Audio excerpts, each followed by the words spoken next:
Hey there, and welcome. Today, we are diving into the world of 3D shapes. And I know what you might be thinking. Ugh, geometry class, formulas, all that memorization. But what if I told you it's not like that at all? What if it's actually a beautiful puzzle? A system with this hidden logic that connects everything, from an ice cream cone all the way to the planet we live on. So, let's start solving it. And to get us started, let's frame our little puzzle with a simple and pretty delicious question. Picture this. You're at an ice cream shop. You see that big cylindrical tub of ice cream, and then you've got the cone-shaped scooper. Which one holds more? And by how much exactly? It seems like a pretty simple question, right? But the answer? Well, it reveals a fundamental secret of geometry. So at the heart of our ice cream mystery are these two shapes, the cone and the cylinder.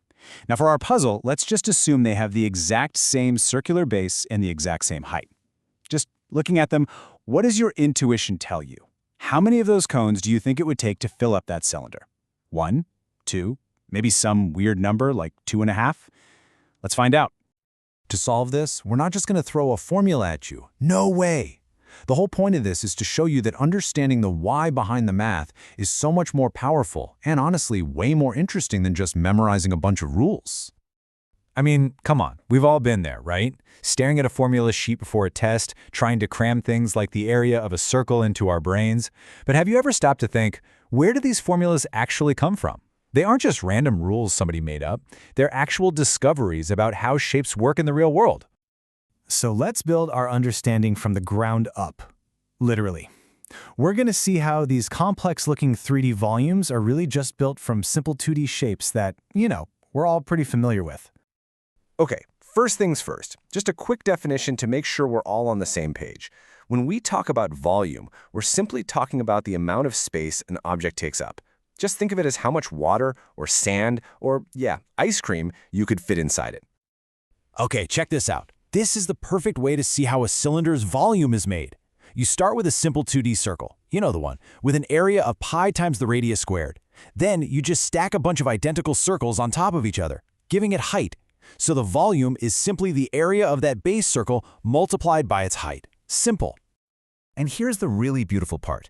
This is a fundamental principle. For any prism, it doesn't matter if its base is a square, a triangle, or a circle like our cylinder.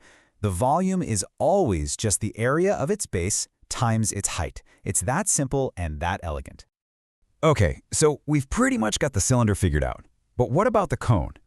This is where our story takes a really surprising turn. And it's all revealed by a simple, hands-on experiment. I like to call this the magic of 1/3. All right, imagine we have our cone and cylinder with that identical base and height. We fill the cone all the way to the brim with sand, and we pour it into the empty cylinder. Okay, that's one cone full. And as you can see, it doesn't even come close to filling it up. Let's do it again. We fill the cone a second time, pour it in. Now we're getting somewhere. The cylinder is now exactly 2/3 of the way full. You can probably see where this is going, can't you? And with the third pour, boom, it's a perfect fit. The sand from exactly 3 cones fills the cylinder completely. Not 2.8, not 3.2, exactly 3.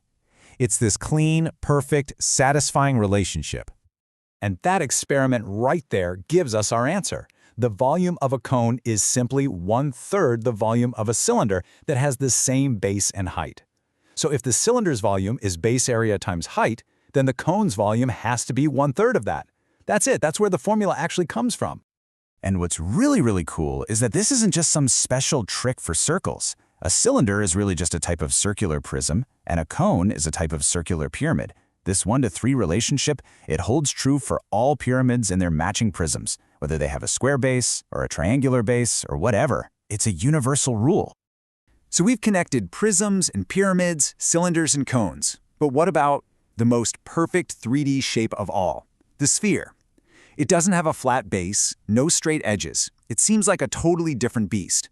But as the ancient Greek genius Archimedes discovered, it also has a beautiful hidden connection to everything else. Get this. This was Archimedes' absolute favorite discovery. He loved it so much he actually had it engraved on his tomb. He realized that if you place a sphere perfectly inside a cylinder, the surface area of that sphere is exactly the same as the curved surface area of the cylinder. I mean, that sounds impossible, right? but it's absolutely true. So let's just see how this gives us the sphere's formula. The cylinder's curved area is 2 times pi times the radius times the height. But for a cylinder that perfectly wraps around a sphere, its height is really just 2 times the radius, right? So we just swap out the h for 2r, and what do you get? 4 times pi times radius squared, the famous formula for the surface area of a sphere. It's not random at all. It's derived directly from the cylinder. And the connections, they just don't stop there. The sphere's volume is also tied to our earlier discovery about pyramids. You have to imagine a sphere being built from an almost infinite number of tiny, super thin pyramids, all with their pointy tips meeting at the very center. And because the sphere is fundamentally built from these pyramid shapes, that magical 1/3 factor shows up in its volume formula too. It's all connected. Wow.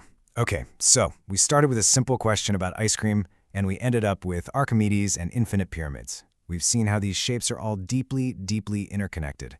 So let's just take one final look at how this whole thing fits together as one big system. When you see a formula chart like this one, don't look at it as some random list you have to memorize. Please don't. Instead, look for the patterns. Look, see how the cone's formula is just the cylinders, but with that 1/3 we discovered? See how they all build from simpler ideas like area and height? It's a system.